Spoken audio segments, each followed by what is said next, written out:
मित्रांनो, पार्टी करायची आहे तर मग चला ना, सोलापूर बरोबरच विजापुरात प्रसिद्ध असलेल्या चाचा मच्छी ढाब्यावर।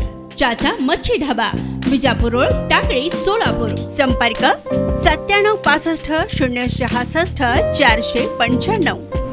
एक महत्त्वाची आणि धक्कादायक बातमी समोर येत आहे। राज्यात पुन्हा एकदा कोरोनाचा प्रादुर्भाव वाढतोय की काय असा प्रश्न सध्या निर्माण झाला आहे। त्याचं कारण म्हणजे मागील काही दिवसात राज्यात पुन्हा एकदा कोरोना रुग्णांची संख्या वाढत असताना आपल्याला पाहावयास मिळत आहे। रुग्णांची संख्या जरी मोठी नसली तरी नव्या व्हेरियंटचा म्हणजेच JN1 व्हेरियंट अनेकांनी धसका घेतल्याचं दिसत आहे। केरळात पुन्हा एकदा कोरोना रुग्णांच्या संख्येत वाढ होत आहे। त्याचप्रमाणे महाराष्ट्र राज्यात सध्या आतापर्यंत 45 सक्रिय रुग्ण आढळून आले आहेत। त्यातच आज एकूण 14 रुग्णांचे निदान झाले आहे। याचं प्रमुख कारण म्हणजे JN1 हा नव्याने आलेल्या व्हेरियंट असल्याचं बोललं जात आहे। यासंबंधी केंद्राकडून राज्यातील आरोग्य मंत्र्यांची बैठक घेण्यात आली असून घाबरण्याचं कारण नसलं तरी सतर्क राहण्याच्या सूचना देण्यात आल्या आहेत। केरळमध्ये बुधवारी 19 डिसेंबर रोजी 292 रुग्णांची नोंद करण्यात आली, तसेच 3 जणांचा मृत्यू झाला असल्याची माहिती देखील समोर आली आहे। त्याचबरोबर महाराष्ट्र राज्यात सध्या